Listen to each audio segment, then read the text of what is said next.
Was it my ugly face? Because I wasn't in a dress.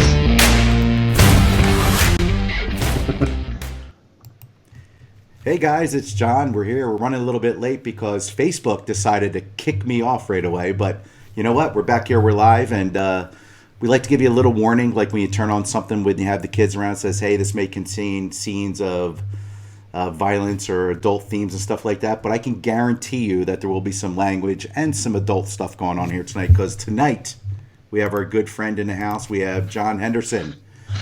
Hey, John. How you doing, buddy? I feel like we just did this. What?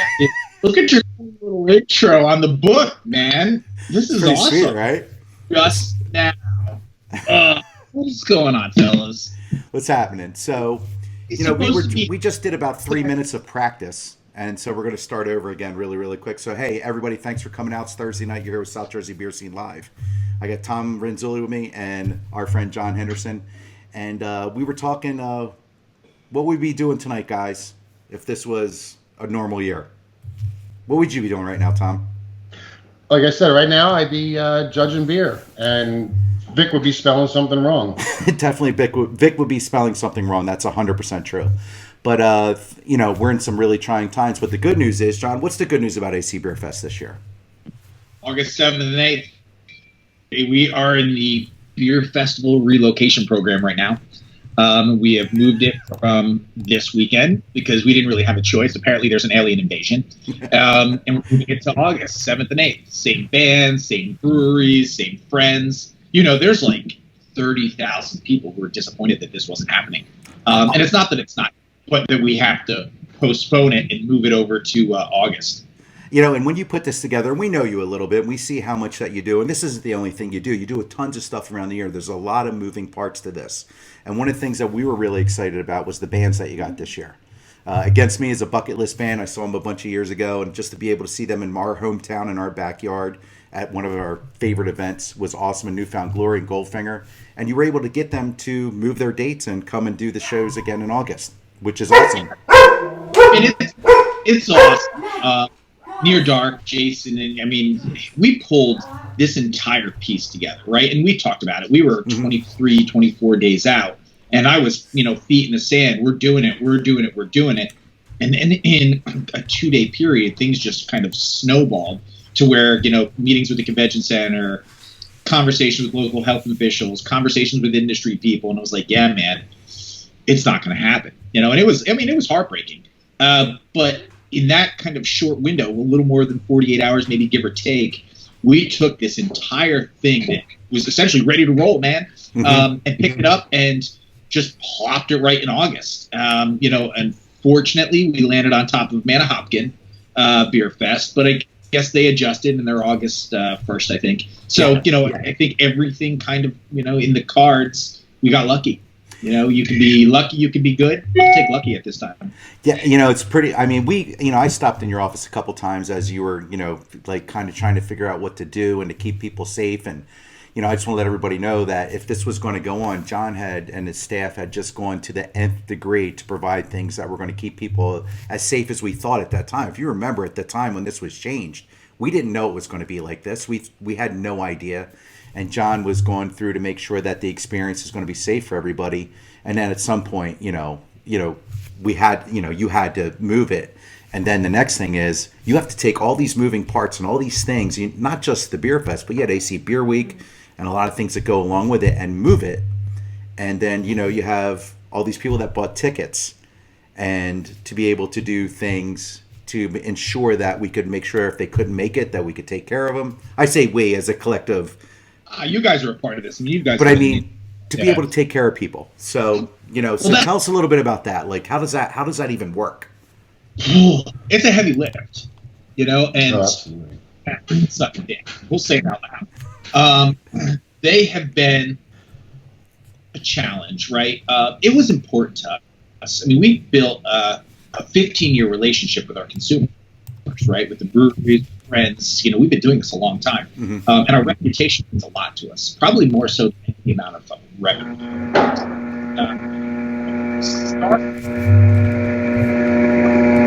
don't know what that is. I have no idea what that is. It's a fiber. What is that? Fiber. Totally something fiber. Stop. Turn that thing off. Put it back. Vibrator? No. Not me. My hands are right here. All you'll get in my house is the dogs barking. Yeah. So, the big challenge was large-scale events like this across the country were postponing and not issuing refunds. They're saying, oh, here's our new dates and this is where you're going. And the industry, which I believe the industry, when they say the industry, they're referring to the venues and management, not necessarily kind of the artists and those people. They're like, well, I called and we're in this conversation like, all right, well, we've got to refund people who can't make it. Well, no, we're just going to, change the date and we're not offering refunds. The fuck we're not. Like, people have weddings, people have stuff. If you can't make it, you can't make it. Right. I mean, you're making a bad life decision if you can't make it, but you can't make it, whatever. So that was a battle. They really didn't want it to happen. And ultimately it was our show and, we have to use Ticketmaster. That's who's in that building. We don't have a choice. And, ultimately we're like, all right, here's the deal. And it has taken them up to this point, to put the verbiage out. And Ticketmaster is saying to people, oh, the promoters or the producers of the show aren't giving refunds. No, fuckers, you're not giving refunds. Right. We're all about giving refunds because we know, hey, you might not be able to make it in August, but, we're going to have another rad lineup again in April, so you're going to come out from that. We don't want to burn bridges with a customer base that we've had for 15 years. I mean, I've watched beer drinkers evolve. It's a reputation thing. It's, it's just, people know that we're looking out for them. And right now, people could use that extra 120, 380 bucks. Who knows, I think that people don't understand all the moving parts that are doing here, but your biggest concern is for the consumer. I mean, we've done things with you. We've had projects and we've done things with you. And to work with you, it's about the product. It's about you putting your name on something, which is not like a lot of people would do with this. I mean, people are out for money grab and stuff like that. To be involved with Good Time Tricycle and any of their events is you have your name on it. That is Jon Henderson and his staff. And you want people to have a great experience on whatever it is. And that's why this place, why this festival and all your events constantly evolve, that you want to do something better than last year. And let's face it, you could do the same thing over and over and over again. And people like beer, you're going to get people out there. But the thing that I love, and this is always a love fest here on Tuesday and Thursday, is that you're constantly trying to do something different and evolve. And fighting for the consumer and fighting for people to get every dollar out of that. We call it a beer festival, but man, it's so much more than that. And I say this all the time with you. So kudos to you for that. I mean, we appreciate it. I mean, listen, I'm really, really proud of what we've created with this. Mm-hmm. I'm really proud of how this just one small idea kind of allowed my company to blossom. I'm really proud of, what this thing has done for craft beer. I'm really proud of what this has done for the economic impact of Atlantic City. Like, I don't have anything that, if I go back and look back at 15 years of producing this festival, I have no regrets. I have everything, again, I'll go back to, lucky or good. I'll take lucky all day long. Yeah, and so, I mean, as this, this year's going to be a little monkey wrench in a thing, and they'll get this under control. We'll be back in April next year. So for August, I have a couple questions. I haven't even asked you this. What's going on with AC Beer Week? Are we going to do anything with AC Beer Week, or are we not sure yet? No, we're going to do something. Because August is Atlantic City's busy season, and they don't really help like Atlantic City would do in March or April, we're definitely going to do some things. We're going to do the We Beer spelling with Alex and Casa. That's awesome. I think that's going to be more of a July thing. I don't think it's going to be a beer week thing. Good. I think beer week, we're going to focus on tap takeovers. We're going to focus on some, pairing dinners, some appearances, things like that. But like last year's 40-some events, I don't know that it'll be that because the restaurants are going to be booming anyway. Yeah. I mean, people are going to want to get out of the house and go out and do that kind of thing, and that's the time of the year. And as an event promoter, somebody who does this kind of stuff, you don't just do Beer Fest. I mean, for those of you who don't know John, he just had to cancel Ink and Arms in Wilmington in North Carolina. It's a big show for you every year. We have the one of the best events of the year coming up at the end of July. And Knucklebuster, baby. Knucklebuster Midget Wrestling. And that's at Ducktown, right? In Ducktown. And I think that might be the coming out party for all of us this year. I think that is going to be the time. Working in healthcare, we're hopeful. That's a time where it's going out. So tell us a little about Knuckle. I don't even know how that started. Like, I know you pretty well, and I've never talked to you about it. How did that even become a thing? So we were promoting something on the radio with Joe and Scott from WZXM. On the when they hit the mute button, they had said, "Hey, we were at this midget wrestling event in Philadelphia, and it was really wild. It was just midgets and wrestling." And I was like, "Really? That would be awesome here." I was like, "All right, I'll make that happen." And they laughed, and they laughed. And I literally called them, I want to say 2 weeks later, and be like, "All right, here's the date for the first micro wrestling event. And they're like, "You really did it?" I was like, "Yeah, it sounds like a blast." First year we did it. My buddy Kobe owned a strip club called The Hideaway. We did it in his parking lot across from the strip club. And it was a horrible mistake. And I'll tell you a story because I can tell you a story because we're all adults here. So we were on New York Avenue. And we did a weigh-in party the night before, right? And these micro wrestlers who now, 5 years into this, are all friends. Flying Ryan, Little Miss, Little Mario. They're on my Facebook. And we talk. We go back and forth. They partied, and the weigh-in party was a party. We had about 100 people there. Little people drink more than big people. It's a real thing. And they got really cleaned up. And wanted to find a massage parlor. And we're in Atlantic City, right? So me being me and knowing that this is so much fun, it's not even funny, I sent them to a place actually on the other side of the street, Tennessee Avenue, right? Knowing that I've gone by it a couple times, I knew where it was, and it's right across the street. It's easy for them to get to. And I knew one thing about the place every time I drove by went by it because it was a door with a peephole. And Vision was sending us, and they ring the bell, and the madam looking through the peephole, go. Ringing the bell. What's going on? Nobody's there. Just hanging on the door. They came back. It's exactly what I envisioned. Is exactly what happened. And so they weren't smart enough to put somebody on their shoulders. Right? No, they. They represent the lollipop kin. So they came back pissed off. No happy endings for them until the next day. Then we had an amazing, I think the first year we saw 500 people.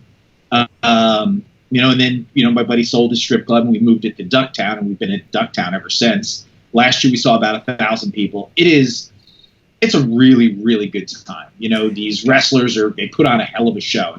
It's a show, but they're 100% athletes. I can't jump off the top rope. I would die. I would bust a hip. It was amazing. I went last year, and they are true athletes. It was like 110 degrees. Tom got winded walking from the parking lot, let alone going out there and wrestling. It was like Africa hot. It was hot. Yeah. But these guys, they threw down, and people had a blast, and it's funny. Tickets went on sale yesterday. So kneehigh.knucklebusters.com or on our Facebook page. Tickets are for sale. Plug. We were all like, nobody's going to buy tickets. It's an alien invasion. Nobody's going to buy tickets. Clicked on yesterday just to say, hey, let me shoot an email blast, and 22 people already bought their front row seats. Yeah, I was so 22 people. I wanted the internet. I wanted to drive to their houses, knock on their door. I'm not worried about the aliens. Give me a hug. That's really where I wanted to be. I was so grateful to see that, even though, we're going through this whole fucking aliens thing, that, people are still kind of looking forward to the future. And to your point, yeah, I think, if the country's going to have a coming out party, it's going to be for micro wrestling. If people are coming, why not? And it was nice because, we've been talking a little bit, and I talk to Tom just about every day, and John, we talk a little bit, and you called me, and you're like, man, can you, I think this may work.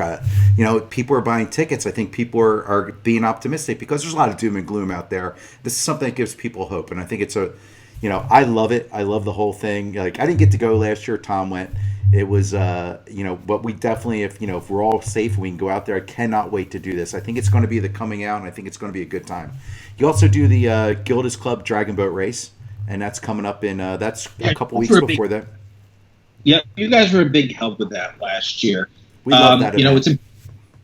So the Dragon Boat Race was started by Gildas Club. I want to say this is our fifth year.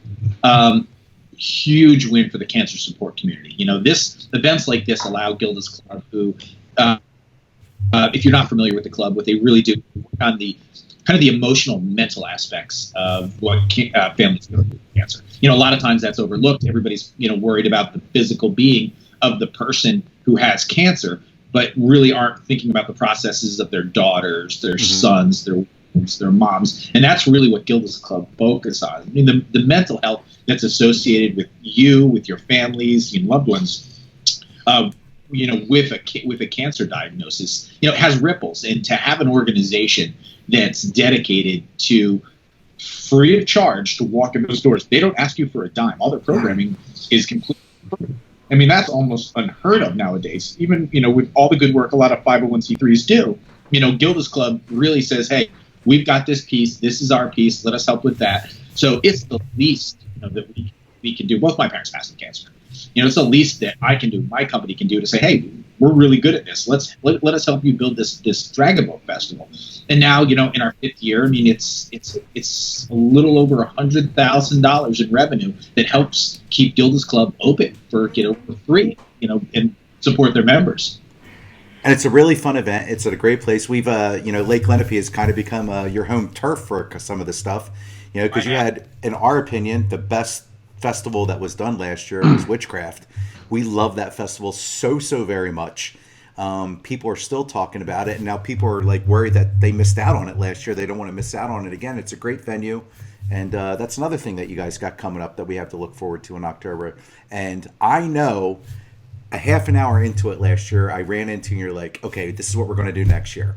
So I'm already psyched about it. Yeah, I walked around with Steve. You guys know Steve Amadio. He does a lot of set design and props, and like, okay, it's happening now.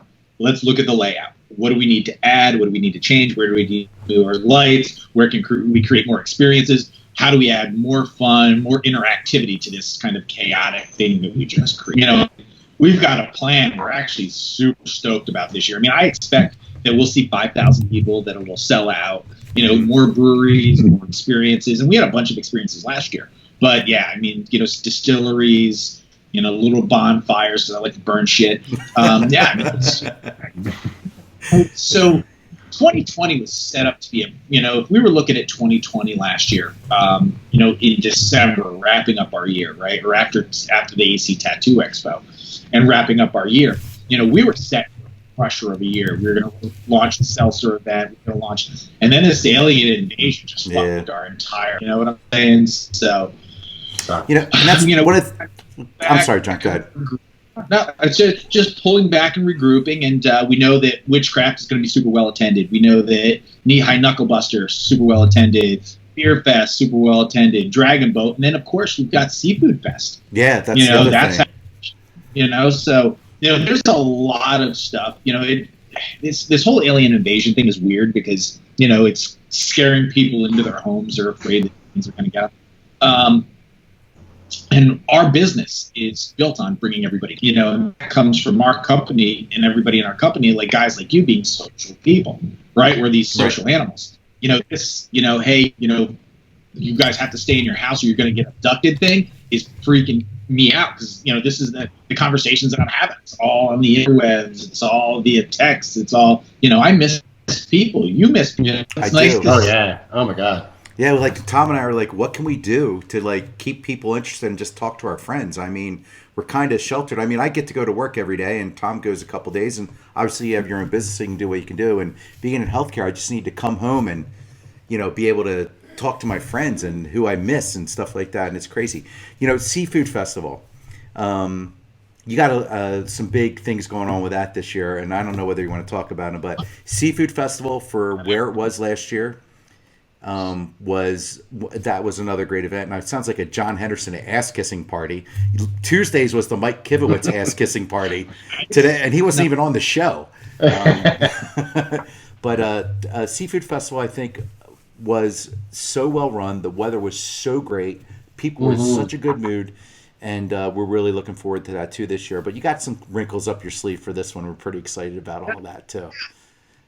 So It was nice. I mean, working with a city like Ventnor that really gets it was huge. I mean, that was like, they were like, what, how can we help? How can we help? And we were in our meeting talking about this year, 2020 and 2021, and we already have our agreements with them for 2021 and 22. So we're good for the next 3 years with Ventnor.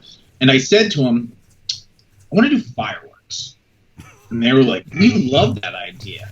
I was like, what? Like, you were waiting for resistance, right?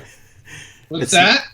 You were waiting for resistance from that. Because I'm used to doing business in Atlantic City and at the Atlantic City Convention Center. Let's push back. Nope. They're like, yeah, that's an awesome idea. So I found a guy with the help from Donna from Ventnor, and he goes by Pyro Jack. His email's Pyro Jack. I was like, you're hired, bro. Like, how do you know? Have you seen my flamethrower?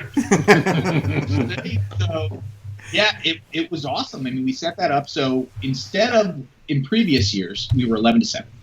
This year we're now going to go noon to 9. And that'll, 8:45 we'll do last call on alcohol, last call on grub, and then boom, boom, boom, boom, boom, boom. We got a barge already set up. We're going to make some noise. I anticipate, last year it was, what's the word I used? I used a word that I liked.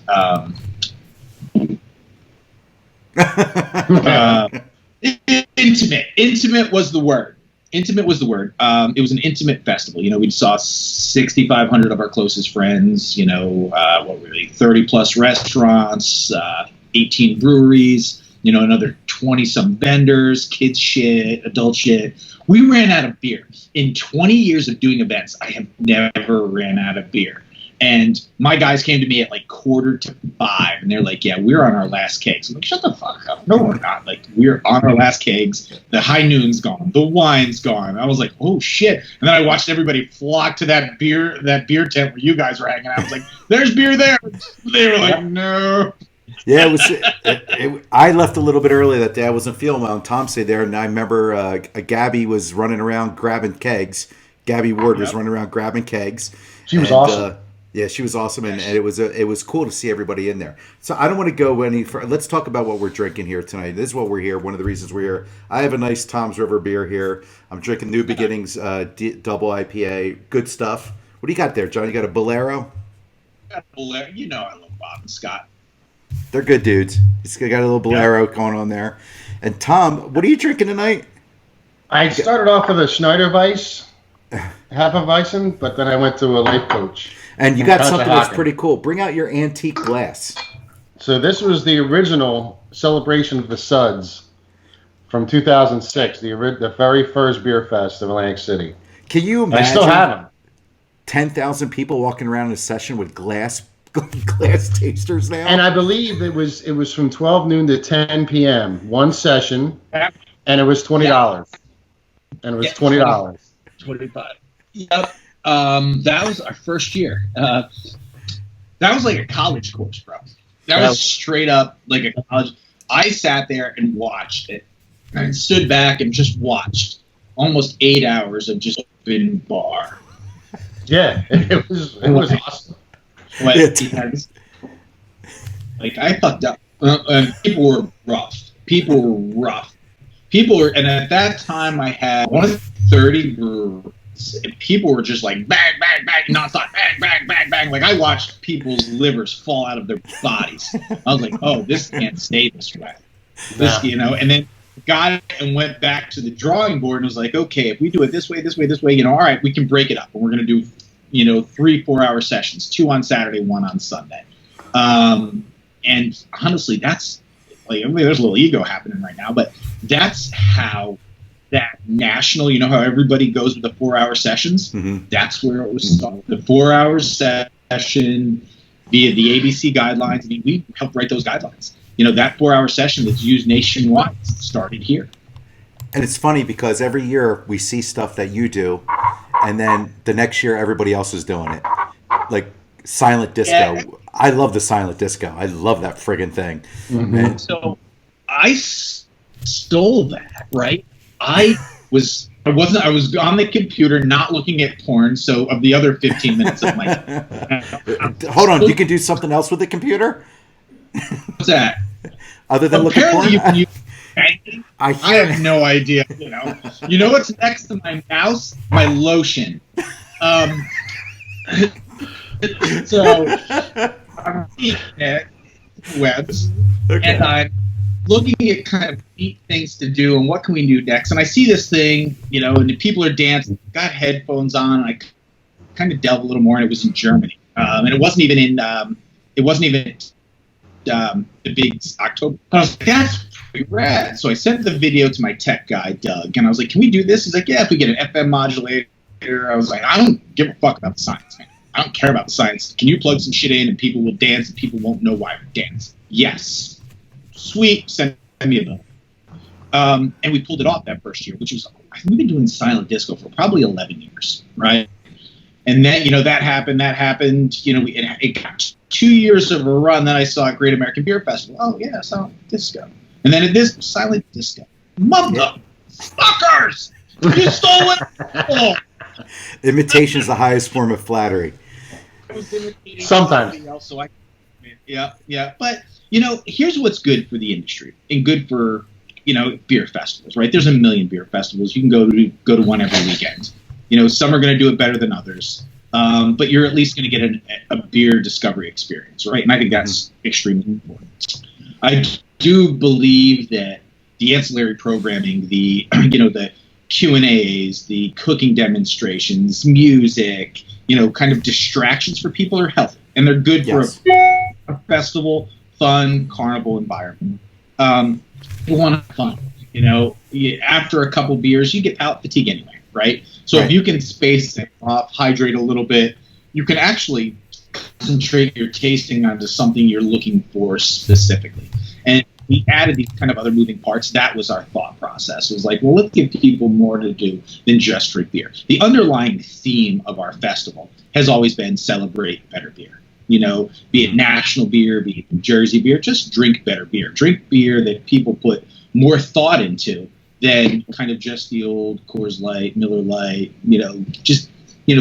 be smarter about what you put in your body. And we really saw that kind of, from year 1 to 15, how it's evolved is amazing.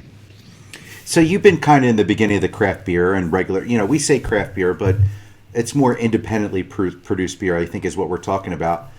15 years ago when you did this, or 16 years ago, I think we're in right now, did you think that you would see this many different breweries and all this stuff that's going on right now? What was your vision you were at the beginning, you kind of helped push the movement along. There's a lot of you guys, Gary Monterosso and, Pete Koulos and all those guys, and you were right there in the beginning too. Tell me, what did you think it would to evolve to something like this? I didn't. I knew that it was going to, right? I knew that it was going to take because, you look at wine festivals have been happening for hundreds of years, right? Mm-hmm. And, the quantification of beer is really a thing that's going to happen and is happening right now, right? I knew that people's palates and consumers wanted to be more educated. People wanted to get vested in what they were eating, what they were drinking. And we've watched it with food festivals, with beer festivals. The consumer is a smarter consumer. The consumer is a pickier consumer. The consumer wants to have a relationship with their product, and I had an assumption. I didn't know for sure in the first 2 or 3 years that the relationship with beer for people was going to be what it actually turned out to be. I anticipated just kind of, I was a beer geek. I drank better. I was kind of picky when I'd go to some place. I wouldn't settle. It was Miller Lite, Coors Light, Bud Light. I was like, yeah, I'll have a gin and tonic. I can't do any of those. I don't approve of that message. And then everything on people's, I was like, oh, you've got that. Drink that.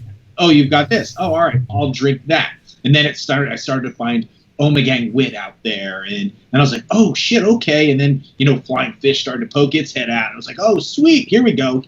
Back in the days of Climax, and it was like, all right, now we're talking. Now it's like some thought that goes into the beer, and I can have a conversation with dudes who are making the beer, and that meant a lot to me.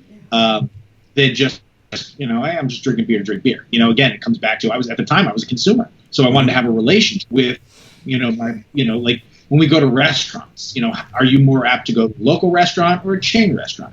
want to go to a local restaurant because you want to have a relationship with the people who run it. You want to have a relationship with the product. And craft beer, independent beer is no different. Exactly. And that's well said. And I think that's a good little story. I mean, we got on Tom's. Smart. Write that the fuck down. I did. I have it on. It's going to be on Facebook forever. So listen, I know you got a poker game to get to. Dude, the poker game can wait. Hold on. I got to transfer loot to people's accounts.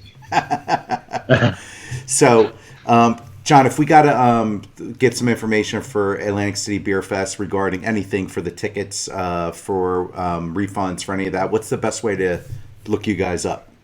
The best way to get some refunds. I mean, you don't want to get refunds. No, to get information. I do not. But you're not. Of course, you're not. So we ask everybody to be patient, right? Mm-hmm. We extended the date until May 31st. Ticketmaster will give you their canned answer that says, producers aren't, doing refunds. We've noticed it was funny because when we first allowed it for refunds, I watched my ticket counts go down 2, 4, 6, and then I clicked today and I watched my ticket counts go back up. So people are buying tickets. So a couple things to take note. If you need to return your tickets, refund. If you bought them through Ticketmaster, just be patient. You can get through Ticketmaster. Keep in mind that thousands and thousands of events have all been canceled at once, right? Mm-hmm. So canceled, postponed. So Ticketmaster is literally getting their ass kicked. So pay attention to that, right? So, be patient. You've got till May 31st to cancel your tickets. Your tickets from April, if you physically have them, are good in August. So just hang tight. It sucks. You got 4 months to not lose those tickets. So it's kind of like an opportunity to see how responsible of an adult you are. Don't lose those tickets. Put them in your Bible. Put them in your encyclopedia. Put them in your Karma Sutra. I got a copy right there if anybody needs to borrow it. I've done none of these positions. Every time I try, my work sprays me with mace. So tickets on sale. We do anticipate there's going to be some cancellations on VIP. So as of May 1st, we're going to start looking at the ticket counts. We'll probably release whatever VIPs have been canceled, but I don't think so. Alyssa's kind of working with those folks now. When we had postponed the festival, moved it to August, we were already 14,000 tickets sold. So there's 13,715 people that haven't returned their tickets because they know we're at a time. Yeah, and it'll be the first and only time you can do the beer fest in shorts, flip flops, and bikinis. Yeah. Tom, I'm talking to you. Yeah, I'd pay to see that. At a $1 ticket. He's going to be walking around, tiny little on. What's up? Nice. My banana hammock. Well, good. So we're all excited about it. I know it's a shitty time right now, but I think let's keep our eyes on the prize and everybody social distance. Do what you're told. Stay the frig home, for Christ's sake. Nobody needs to see anything. Suck it up for a couple weeks, people. We can see that it'll help. And then we can go do these great events, and these meaningful things like the Guild, the Dragon Boat Race. That's a meaningful thing. That's $100,000 for that organization, and they need it. They can use it. So let's be smart. Stop touching your face. Wash your hands. Yeah, as I touch my face, I can't help it. Wash your hands and do what you need to do because we need to have Beer Fest. We cannot wait for it. And after that, it's one of those things where we're exhausted for 3 weeks, but we absolutely cannot wait for that to happen. So, if you guys need to have any information on Beer Fest, you can go to see the Atlantic 2020 Atlantic City Beer Fest is on Facebook. It's linked off of our page. It's linked everywhere. Guys, there's no reason. August is a gift from Jesus himself or Allah or whomever you pray to or the beer gods. Yeah, beer gods or baby Jesus in the swaddling clothing. It's August. It's going to be warm. Dip your toe in the sand. You got a lot more options than walking around in the middle of the Atlantic City in the dark and the cold. Now we have the sun. It's going to be great. So make your plans. Come out. Here's what's going to happen. I believe this alien invasion goes away. They head out to the wherever their aliens are from. and we have the biggest festival we've had to date. Because it's in summer, because people want to get out, and we encourage guys, come out, buy group tickets, take advantage of all the kind of offers. We're going to announce that we're going to show up at some breweries and sell some tickets over the next 4 months. We're going to do all types of kind of fun things to interact with our customers once, the aliens go away. But we really just, Atlantic City in the summertime is going to be a blast. It's the only time it's going to happen. And I can guarantee that Friday night is going to sell out, Saturday and Saturday night are going to sell out. Here's one kind of cool piece. If you've already booked your room with the Tropicana, Ocean, or the Sheridan, those 3 properties up until May 1st will change your date at the same rate. Like, that's insane. That's incredible. That is insane. That's great. It's going to be expensive. Right now it's just a can. We're working on getting group packages together, but right now there's nobody in the casino. So this robot is kind of putting out the rates, and the rates are absurd. Yes. That'll change probably end of April, beginning of May. We're going to have some hotel room offers out there for folks. But if you've booked, you're coming to the festival in August, 100%. Call one of those hotels. They will change your room. You might have to pay a small fee, but your room's going to be the cheapest room you can get at a casino property in August ever. Yeah, that's pretty good. That's a testament to you guys, what you guys do in Atlantic City. So, guys, we're going to check out. Just make sure a couple things real quick. Make sure that you are helping out your local restaurants and your local breweries and your local distilleries. Big shout out to the guys at Little Water for what you're doing with the hand sanitizer, working in healthcare. I can't get it. I work for a huge company, and they sent me about 200 little packs of it, to give to my people, and I have 30 people working for me. So Little Water, what you're doing out there is really awesome. I'm proud to be friends with you guys and what you guys do for the community. Try and help your local restaurants. Try and help your local breweries, your local liquor stores, everything that you can do to keep people working. Guys, they're not trying to make money. They're trying to keep the lights on. Gift cards. And keep your employees. Yeah, buy gift cards. Yeah, do what you can to help. And I want to thank John for coming on tonight. I appreciate it. Thank you for allowing me to waste your time. I appreciate the fuck out of that. I'll be honest with you. I was out earlier. I was kind of building a bonfire, just kind of walking around my yard, smoking the devil's lettuce, just trying to get my head together. And I was looking forward to this. This has added a little bit of levity for me, gentlemen. So I want to say thank you and cheers.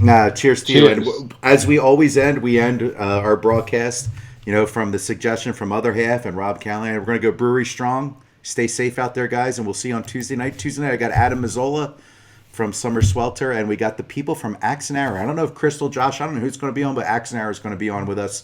And stop by 7:30 on Tuesday night. Cheers, guys. Thanks again, John. Cheers. Everybody be well. Look out for the aliens.